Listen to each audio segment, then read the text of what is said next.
Late 1943. Inside a dimly lit office building in Berlin, a group of German economic analysts sat around a long wooden table covered with maps, production charts, and intelligence reports gathered from across the war. Outside, the city had already begun to feel the growing pressure of Allied bombing raids. But inside this room, the battle was being fought with numbers rather than weapons. The analysts belonged to a department responsible for studying the industrial capacity of Germany's enemies. Though their task was simple in theory, but frightening in practice. Estimate how long the Allied war machine could sustain itself. That meant calculating how much steel, ammunition, aircraft, and most importantly fuel the Allies were consuming in the war. One analyst carefully unfolded a report containing estimates of American fuel usage across different branches of the military. Bombers, flying daily missions across Europe, consumed enormous quantities of aviation gasoline. Tank divisions moving across battlefields burned thousands of liters every day. Truck convoys transporting supplies across continents required constant streams of fuel to keep moving. Even the Allied navies operating across the Atlantic and Pacific required massive amounts of oil to power their fleets. At first glance, the numbers looked almost absurd. American military forces appeared to consume fuel at a scale far beyond anything Germany could sustain. The analyst leaned back slightly in his chair and remarked that the Americans seemed to be fighting the war with almost reckless fuel consumption. From a German perspective, this behavior appeared unsustainable. Germany itself faced constant fuel shortages. Every tank operation had to be planned carefully to ensure that limited supplies of gasoline were available. Aircraft training flights were restricted to conserve aviation fuel. Even transport vehicles sometimes remained parked for lack of gasoline. Looking at the American numbers, it seemed inevitable that such wasteful consumption would eventually collapse under its own weight. But as the analysts continued reviewing the reports, something about the calculations began to feel wrong. One of them took a pencil and began comparing the estimated American fuel consumption with intelligence estimates of American oil production. The results did not make sense at first. Where the more fuel the Americans appeared to burn in their military operations, the larger the production figures seemed to become. The analyst checked the numbers again, tracing columns of figures that described oil production across the United States. Oil fields across Texas, Oklahoma, and California were producing enormous quantities of crude oil every day. And refineries were processing millions of barrels of fuel into gasoline and aviation fuel that could be shipped to military bases around the world. Tankers carried petroleum across the oceans, while pipelines transported fuel across the American continent to ports and industrial centers. When the analyst finished his calculations, he realized the disturbing implication hidden within the numbers. The Americans were not running out of fuel despite their enormous consumption, because their production capacity was even larger than their usage. The figures suggested that American industry could replace every gallon of fuel burned by bombers, tanks, trucks, and ships, and still continue expanding its supply. In other words, the massive fuel consumption that looked wasteful at first glance was not a weakness. It was a reflection of a resource advantage so large that German planners had difficulty comprehending it. The analyst placed his pencil down and quietly explained the result to the others in the room. If the numbers were correct, the United States possessed an oil supply system capable of sustaining a war effort on a scale far beyond what Germany could match. And once the analysts began projecting those numbers into the future, the conclusion became even more troubling. The problem was not how much fuel the Americans were burning. The problem was that the mathematics suggested they could keep burning it almost indefinitely. For German planners studying the fuel statistics of the war, the numbers from the United States were disturbing because they highlighted one of Germany's greatest strategic weaknesses. Germany entered the war with a powerful industrial economy and a highly capable military, but it lacked one critical natural resource: large domestic oil reserves. Modern mechanized warfare depended heavily on petroleum. Tanks required gasoline or diesel to move across battlefields. The aircraft consumed aviation fuel during every flight, and trucks transporting supplies burned fuel with every mile they traveled. Even factories producing weapons relied on oil to power machinery and generate electricity. Without a steady supply of petroleum, maintaining large-scale military operations became extremely difficult.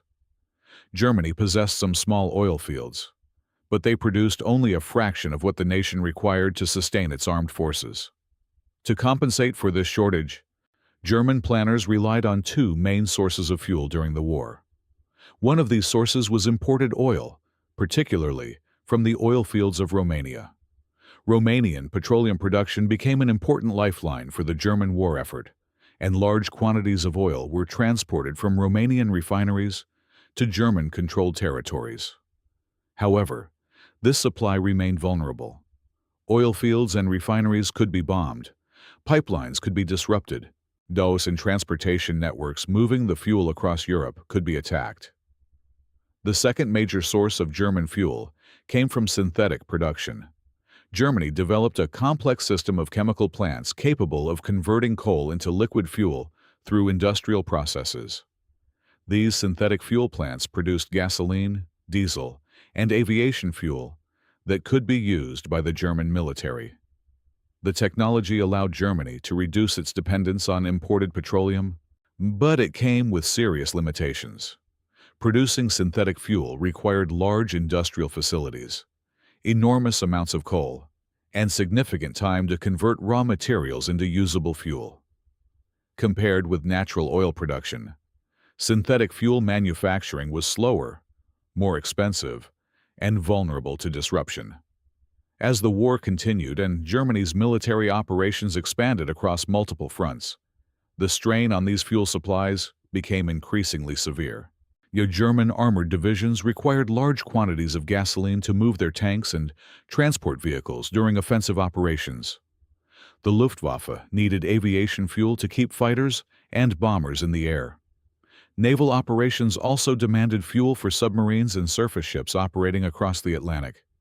But because total fuel supplies were limited, commanders often had to ration their usage carefully. Training flights for pilots were sometimes reduced to conserve aviation gasoline. Tank units were occasionally forced to delay operations while waiting for fuel shipments to arrive. Even transportation vehicles responsible for delivering ammunition and supplies sometimes faced restrictions because there was not enough gasoline available for continuous movement. German planners therefore viewed fuel as one of the most precious resources in the entire war effort. Every liter had to be used carefully because replacing it was difficult. When analysts studying American fuel consumption first saw the enormous quantities being used by Allied forces, their instinct was to assume the Americans were wasting fuel recklessly. From the German perspective, such large-scale consumption seemed unsustainable. But the more closely they studied the situation, the more they began to understand that the Americans were operating under entirely different conditions. While Germany struggled to produce enough fuel for its military operations, the United States possessed access to vast oil reserves that allowed it to supply its forces on a scale Germany simply could not match. That difference would eventually shape the balance of power across the battlefield. While German analysts struggled to understand how the United States could sustain such enormous fuel consumption, the answer was hidden in the geography and industrial development of the American economy itself. Long before the war began, the United States had already become one of the largest oil-producing nations in the world. Vast petroleum reserves had been discovered and developed across several regions of the country, creating an energy industry capable of producing extraordinary amounts of crude oil. Fields in Texas, Oklahoma, and California pumped millions of barrels of oil every month, feeding a network of refineries that transformed raw petroleum into gasoline, diesel, aviation fuel, and other products required for both civilian and military use. By the early 1940s, this oil industry had grown into a massive system of wells, pipelines, refineries, and transportation networks that stretched across the American continent. When the United States entered World War II, this system was rapidly reorganized to support the war effort. Oil production increased to meet the needs of the military, while refineries expanded their capacity to produce specialized fuels required for aircraft, tanks, trucks, and naval vessels. Aviation gasoline, for example, required extremely precise refining processes to produce fuel capable of powering high-performance aircraft engines. American refineries scaled up their operations to meet this demand, producing large quantities of aviation fuel that could be shipped to air forces operating across the world. The result was a steady stream of petroleum products flowing out of refineries and into military supply networks. Unlike Germany, which depended on vulnerable oil fields and complex synthetic fuel plants, the United States possessed multiple regions capable of producing natural petroleum simultaneously. If one field experienced disruption, others continued pumping oil into the system. The infrastructure that carried this fuel from the oil fields to the war zones was equally impressive. Massive pipeline networks transported petroleum across long distances inside the United States, linking oil fields with refineries and major ports. With these pipelines allowed fuel to move efficiently without relying entirely on railroads or trucks. Once refined, the fuel was loaded onto tanker ships capable of carrying enormous quantities of petroleum across the Atlantic and Pacific Oceans. These tanker fleets formed the backbone of the Allied fuel supply system, ensuring that gasoline and aviation fuel reached military bases in Europe, Africa, and Asia. At the same time, fuel storage depots were established near major ports and supply centers, allowing the military to store large reserves that could be distributed quickly when needed. When German analysts compared these production figures with the consumption rates of Allied forces, the scale of the American advantage became clearer. The United States was not simply producing enough fuel to sustain its military operations. It was producing enough to support a global war effort involving millions of soldiers, thousands of aircraft, and vast fleets of ships and vehicles. Every bomber mission, every tank movement, and every truck convoy consumed fuel, yet the supply continued flowing because the industrial system behind it was so enormous. For German planners accustomed to operating within tight fuel limitations, this level of abundance seemed almost unimaginable. The Americans were not conserving fuel in the same way Germany had to. Instead, they were building a war strategy around the assumption that fuel would always be available. That assumption would allow Allied forces to operate with a level of mobility and flexibility that German commanders increasingly struggled to match. Inside the German economic planning offices, analysts eventually moved beyond simple comparisons of fuel production and began running more detailed calculations about how the American system actually worked. The reports on their desks included estimates of how much fuel different Allied military operations consumed. Heavy bomber groups flying daily missions over Europe burned enormous quantities of aviation gasoline. Each long-range bomber required hundreds of gallons of high-octane fuel just to reach its target and return to base. When dozens or even hundreds of aircraft participated in a single raid, the total fuel consumption became staggering. Analysts studying the bombing campaign tried to estimate how much aviation fuel these operations required each week. But the bombers were only one part of the equation. Allied armored divisions advancing across battlefields also required constant fuel supplies to keep their tanks moving. Truck convoys delivering ammunition, food, and spare parts across Europe added yet another layer of consumption. Naval fleets operating across the Atlantic and Mediterranean burned fuel continuously while escorting convoys, transporting troops, and protecting shipping lanes. When all these factors were added together, the analysts realized they were looking at a military machine that consumed petroleum at a scale unlike anything Germany had ever attempted. The logical assumption was that such a system would eventually reach a breaking point where fuel demand exceeded supply. German planners expected that Allied operations would eventually slow down as fuel reserves declined. To test this theory, the analysts began building mathematical projections that compared Allied fuel consumption with estimated American oil production. They wanted to determine how long the United States could maintain such a high level of activity before shortages began to appear. But when the calculations were completed, the results forced them to reconsider their assumptions. The analysts started by estimating how much fuel Allied air forces consumed during major bombing campaigns over Europe.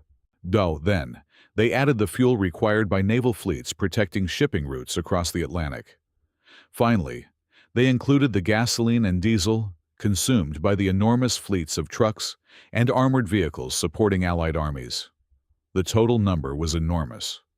Yet, when they compared that consumption figure with the estimated output of American oil fields and refineries, they discovered that the American system was producing even more fuel than its military operations were using. The United States was not only meeting its wartime fuel needs, but also building reserves at the same time. This meant that the Allied war effort could continue expanding without immediately exhausting its petroleum supply. For German planners, who had spent years rationing every liter of gasoline, this realization was deeply unsettling.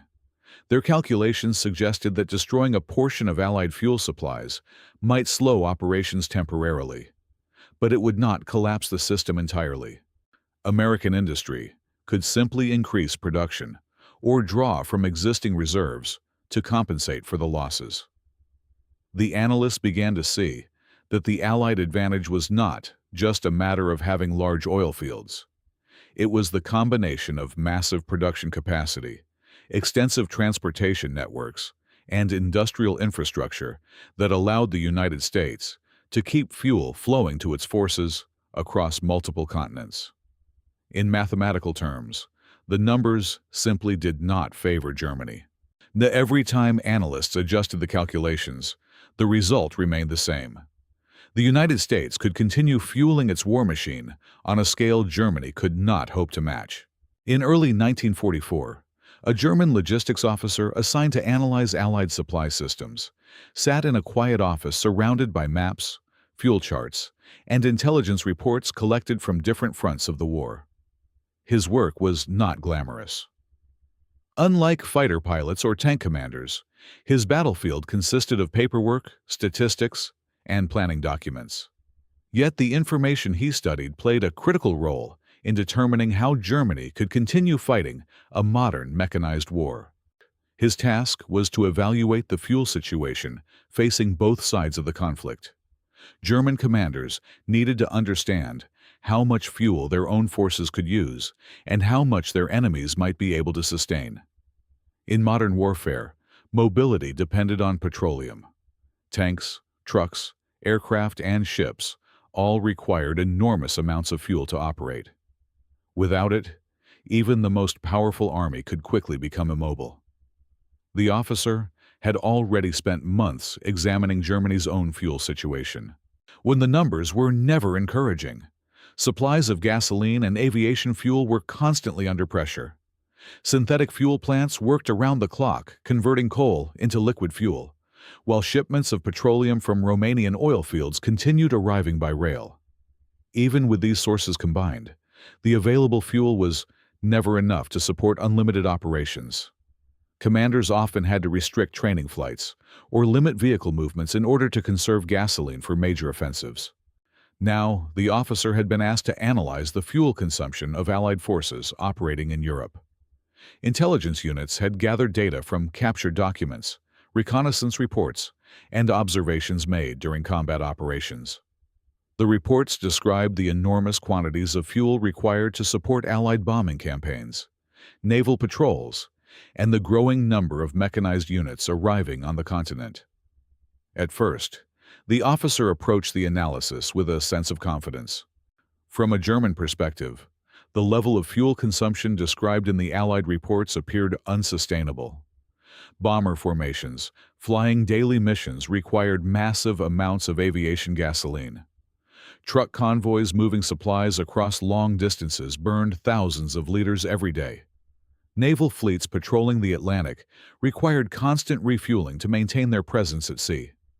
When the officer began adding together the estimated fuel consumption of all these operations, the total numbers appeared almost unbelievable. Yet, as he continued the calculation, something unexpected began to emerge.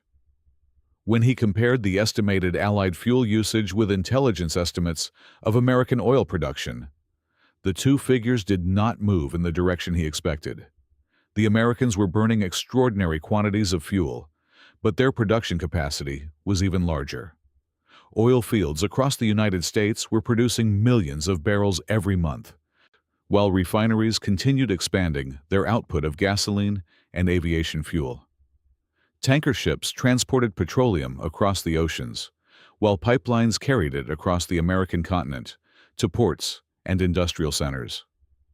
The officer rechecked his calculations several times, adjusting different variables to see if the outcome would change. Each time he ran the numbers, the result remained the same. The American fuel system appeared capable of replacing everything its military consumed. In practical terms, this meant that Allied forces could continue expanding their operations without immediately facing the kind of fuel shortages Germany experienced regularly. The officer leaned back from his desk and stared at the figures in front of him. The mathematics of the situation were difficult to ignore. Germany was fighting a war where every liter of gasoline had to be carefully rationed. The Americans, on the other hand, were operating within an industrial system that allowed them to fuel bombers, tanks, trucks, and ships on a scale that German planners could barely imagine. And the more the officer studied the numbers, the more one conclusion began to take shape in his mind. The problem was not simply that the Allies had more fuel. The problem was that the calculations suggested they might never run out of it. As German analysts continued studying Allied fuel usage, they began to realize that the abundance of petroleum available to the United States was influencing the way the Allies actually fought the war. Military doctrine often develops around the resources a nation possesses. In Germany's case, limited fuel supplies forced commanders to treat mobility as a carefully rationed capability. Armored divisions, motorized transport units, and aircraft operations all depended on gasoline or aviation fuel, so commanders had to plan their movements with strict attention to fuel availability. Large, mechanized offensives could only occur when enough fuel had been accumulated to support them. When supplies ran low, even powerful armored formations were sometimes forced to halt and wait for additional shipments. This limitation affected many aspects of German military planning. The training flights for pilots were restricted to conserve aviation fuel. Tank crews occasionally practiced maneuvers without engines running in order to save gasoline. Even transportation units responsible for moving ammunition and food sometimes faced limits on how far they could travel in a given period. German commanders therefore approached mobility as something that had to be preserved and protected. Every kilometer driven by a tank or truck represented fuel that could not easily be replaced. In contrast, the United States and its allies appeared to operate under very different conditions.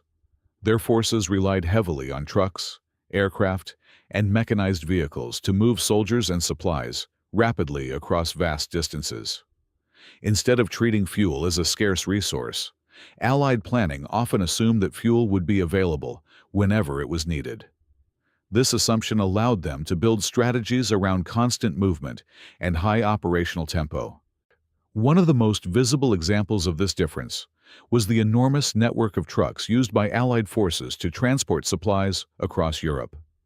These vehicles carried ammunition, food, spare parts, and fuel itself to frontline units.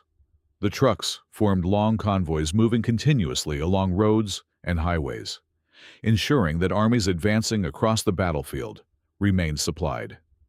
For the Allies, these convoys represented mobility on a scale that depended entirely on abundant fuel supplies. Each truck burned gasoline as it traveled, but the supply system behind it ensured that more fuel was always arriving. Aircraft operations demonstrated the same principle. Allied air forces flew thousands of missions across Europe, sending bombers deep into enemy territory, while fighters escorted them across long distances. These operations required enormous quantities of aviation gasoline, yet they continued day after day, because fuel shipments kept arriving from American refineries. For German planners observing this pattern, it became clear that fuel abundance had allowed the Allies to develop a doctrine built around sustained, mechanized movement. Tanks could advance rapidly, trucks could deliver supplies continuously, and aircraft could operate in large numbers without worrying about immediate fuel shortages. Germany's own forces, by contrast, had to operate within tighter fuel constraints that limited how frequently such operations could occur. The difference did not simply affect individual battles. It shaped the overall pace of the war.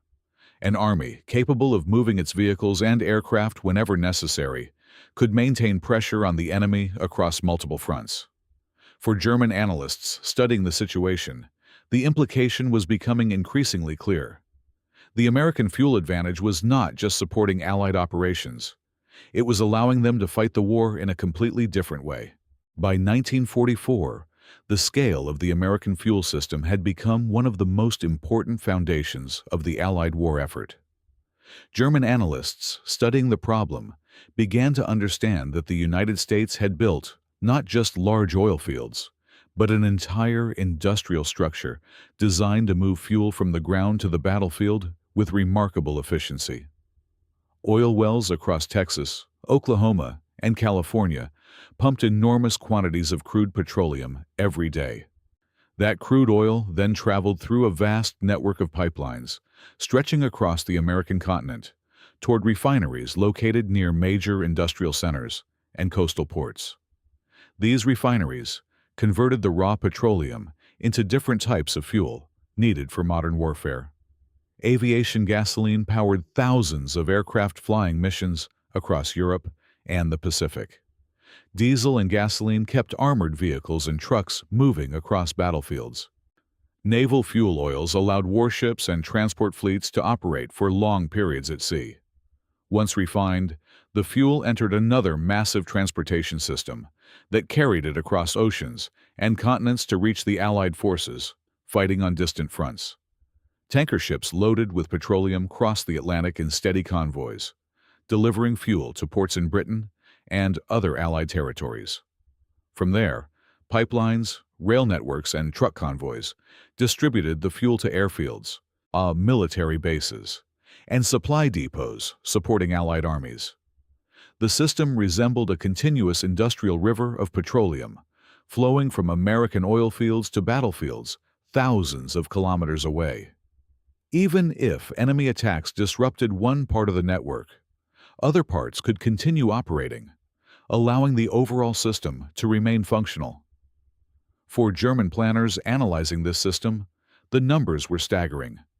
Reports indicated that American oil production alone accounted for a large portion of the world's petroleum output during the war. Millions of barrels were being extracted, refined, and transported every month to support the Allied war machine.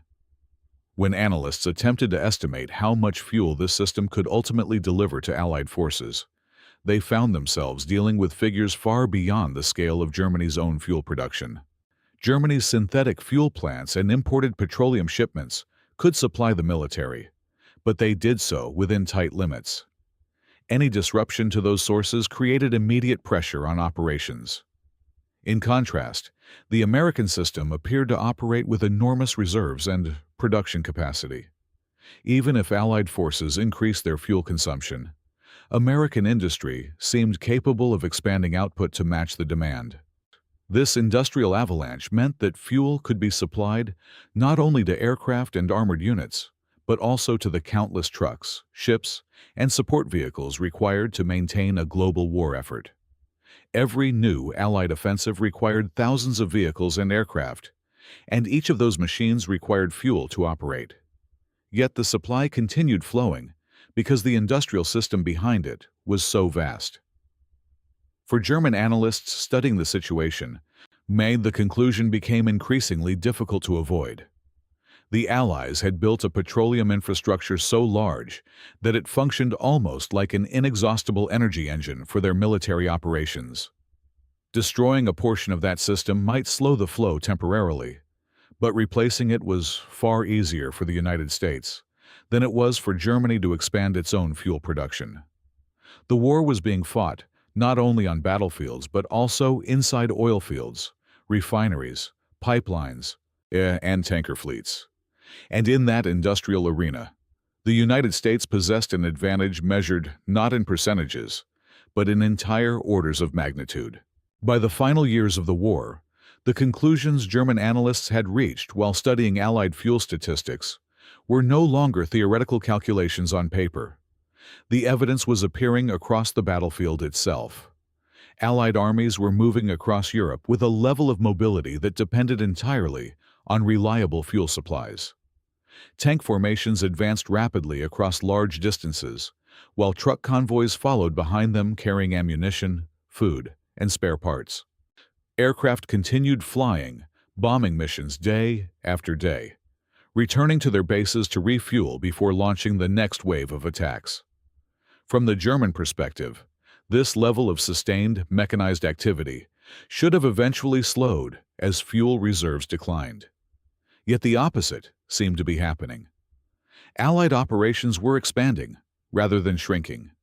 Each new offensive required thousands of vehicles and aircraft, and each of those machines consumed fuel continuously. German planners began asking whether destroying a portion of the Allied fuel supply system might finally limit the enemy's mobility. In theory, targeting fuel storage facilities, tanker ships, or refineries could reduce the amount of petroleum reaching Allied forces. But when analysts examined the structure of the American fuel system more closely, they realized how difficult such a strategy would be to implement. The United States possessed numerous oil fields producing petroleum simultaneously, along with many refineries capable of processing crude oil into gasoline and aviation fuel. If one facility was damaged or destroyed, others could continue operating. Even tanker losses at sea would not completely stop the flow of petroleum, because additional ships could be sent to replace those that were lost. The fuel supply network had been built with enough redundancy that damaging one part of it rarely shut down the entire system. For German analysts who had spent months studying the numbers, this realization confirmed what the earlier calculations had already suggested. The American fuel system was simply too large to eliminate through conventional means. Even if the Allies lost some fuel shipments or storage depots, then their industrial capacity allowed them to replace those losses relatively quickly. The difference between the two sides of the conflict became increasingly clear. Germany was fighting a war in which every liter of fuel had to be carefully managed because replacing it required complex industrial processes or vulnerable imports. The United States, on the other hand, possessed vast natural petroleum reserves and a powerful refining industry capable of producing enormous quantities of fuel. This advantage meant that Allied commanders could plan operations with confidence that their vehicles and aircraft would remain supplied. Tanks could continue advancing, bombers could keep flying, and supply convoys could keep moving across long distances without facing immediate fuel shortages. For German analysts looking at the situation from a purely mathematical perspective, the numbers pointed to a conclusion that was difficult to ignore. The Allies had built an energy supply system so large that it allowed them to sustain a global, mechanized war indefinitely. Even if Germany continued fighting effectively on the battlefield, it faced an opponent whose industrial resources were capable of fueling operations on a scale that German planners simply could not replicate. The calculations that once seemed shocking had now become a strategic reality, shaping the course of the war. By the end of the war, the conclusions German analysts had reached while studying Allied fuel consumption had become impossible to deny. Modern mechanized warfare depended on mobility, and mobility depended on fuel. Tanks required gasoline or diesel to move across battlefields. Aircraft needed aviation fuel to fly bombing and fighter missions. and truck convoys burned fuel while carrying supplies across vast distances.